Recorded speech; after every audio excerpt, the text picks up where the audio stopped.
Во центарот за обука на Министерството за внатрешни работи во Идризово се одржа централната прослава по повод Денот на македонската полиција.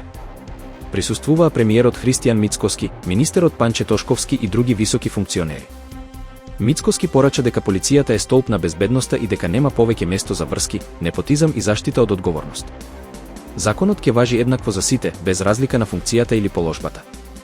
Министерот Тошковски рече дека довербата во полицијата расте и најави нови реформи засновани на честност и професионалност. Присутните го истакнаа значењето на 7 мај како историски ден за полицијата. Настанот вклучуваше изложба и демонстрација на полициска опрема, при што граѓаните можеа да се запознаат со способностите и подготвеноста на полицијата.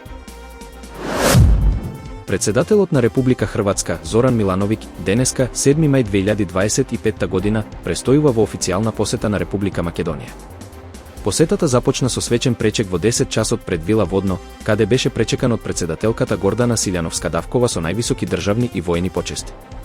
По пречекот, двајцата председатели одржаа тет-а-тет средба, пошто следуваше пленарен состанок на македонската и хрватската делегација. Во 11 часот и 20 минути е закажана заедничка пресконференција на двајцата председатели.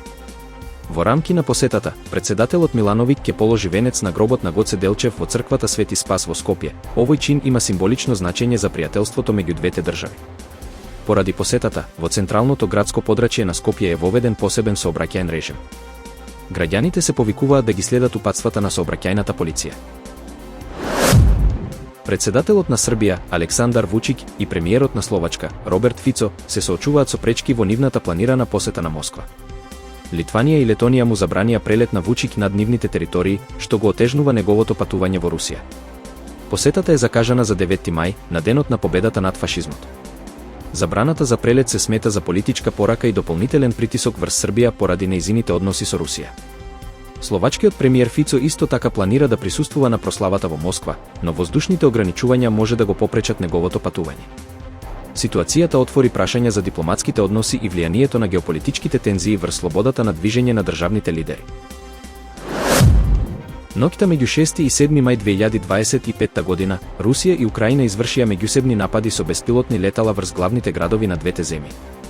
Во Киев, паѓањето на остатоци од уништени дронови предизвика пожари во станови и згради во 3 области, при што беа повредени најмалку 6 лица. Во Москва, руските единици за воздушна одбрана уништиле најмалку 14 украински дронови. Не се пријавени повредени или материјални штети. Нападот се случи во време кога руската престолнина се подготвува за прославата на Денот на победата.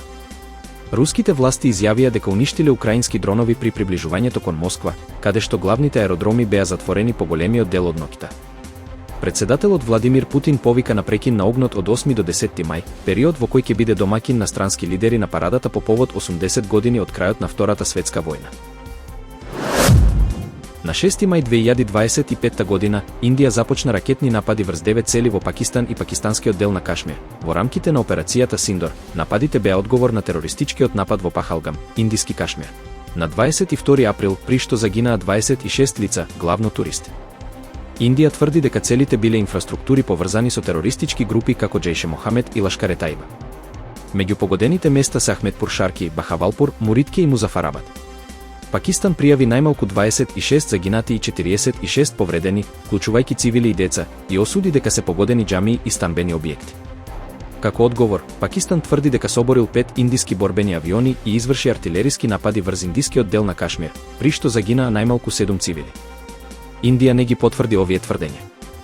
Меѓународната заедница, вклучувајќи ги Обединетите нации, САД и Кина, повика на воздржаност и деескалација на тензиите меѓу двете нуклеарно вооружени држави. Ситуацијата останува нестабилна, со зголемени стравувања од понатамошна ескалација на конфликтот.